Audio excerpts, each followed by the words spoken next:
आज हामी कुरा गर्दैछौँ एउटा यस्तो भारतीय डेलिभरी सर्भिसको जसले एक समयमा बजारमा एउटा छुट्टै पहिचान बनाएको थियो र मानिसहरूको जीवनको अभिन्न अङ्ग बनेको थियो। हो, यो कथा हो डन्जोको। एक समय यस्तो थियो जब डन्जो भन्ने शब्द कम्पनीको नाम मात्रै थिएन, यो त एउटा क्रिया नै बनिसकेको थियो। केही सामान मगाउनु परे पनि वा कुनै काम लगाउनु परे पनि मान्छेहरू सिधै भन्थे, डन्जो गरिदेऊ न। यसले नै देखाउँछ कि यो कतिसम्म लोकप्रिय थियो। यसको वाचा एकदमै सरल तर शक्तिशाली थियो। जे चाहिन्छ जहाँबाट चाहिन्छ त्यो घरको ढोकासम्मै आइपुग्छ। तर यति धेरै मन पराइएको ब्रान्ड आखिरमा किन र कसरी हरायो त? ल यही प्रश्नको उत्तर खोजौँ है त। ल अब सुरु गरौँ त्यो क्रान्तिकारी आइडियाबाट जसले सुरुमा सबैको मन जितेको थियो, जे पनि डेलिभर गर्ने वाचा। यो आइडिया सुन्दा जति सरल थियो, यसले सहरको जीवनशैलीलाई नै बदल्ने दम राख्थ्यो। 2015मा जब डन्जो सुरु भयो, यसको सोच एकदमै स्पष्ट थियो। शहरमा बस्ने मान्छेहरूका लागि एउटा यस्तो सहयोगी बन्ने जसले हरेक सानो ठूलो काम गरिदियोस्, चाहे त्यो पसलबाट सामान ल्याउने होस् वा कतै बिर्सेको चाबी पुर्याउने होस्। एउटा सामान्य व्हाट्सएप ग्रुपबाट सुरु भएको यो आइडियाले कसरी गुगल जस्ता ठूला कम्पनीको ध्यान खिच्यो र एउटा विशाल कम्पनीमा बदल्यो। आउनुस् यसको यो रोचक यात्रालाई हेरौँ। डन्जोको यात्रा साँच्ची नै एकदमै तेज थियो। सोच्नुस् त, बेंगलुरुको एउटा व्हाट्सएप ग्रुपबाट सुरु भएर मानिसहरूको मन जित्दै गुगल र रिलायन्स जस्ता ठूला नामहरूको लगानी पाउनु र त्यसपछि भारतका प्रमुख शहरहरूमा फैलिनु, यो कुनै सानो उपलब्धि थिएन। तर यो अविश्वसनीय वृद्धिको पछाडि एउटा यस्तो समस्या लुकेको थियो जुन सुरुदेखि नै थियो र जसले अन्ततः कम्पनीको जग नै कमजोर बनाइदियो। यो समस्या बुझ्नका लागि एउटा महत्त्वपूर्ण व्यावसायिक कुरा बुझ्नुपर्छ, जसलाई युनिट इकोनोमिक्स भनिन्छ। सरल भाषामा भन्नुपर्दा हरेक एक डेलिभरीमा कम्पनीले पैसा कमाइरहेको थियो कि गुमाइरहेको थियो। मानौ एउटा डेलिभरीबाट 100 रुपियाँ आयो, तर त्यो डेलिभरी गर्ने व्यक्तिलाई दिने पैसा र अन्य खर्च जोड्दा 120 रुपियाँ लाग्यो। मतलब हरेक डेलिभरीमा 20 रुपियाँ घाटा। हो, यही हिसाब हो युनिट इकोनोमिक्स।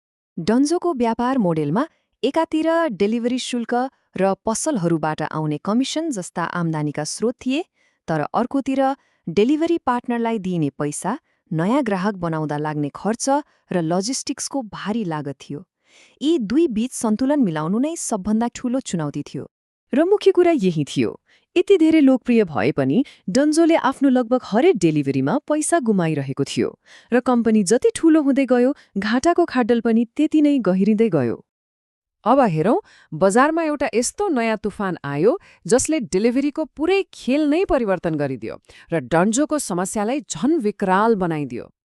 अचानक बजारमा ब्लिङ्केट, स्विगी, इन्स्टामार्ट र जेप्टो जस्ता नयाँ र प्रशस्त पैसा भएका प्रतिस्पर्धीहरू आए।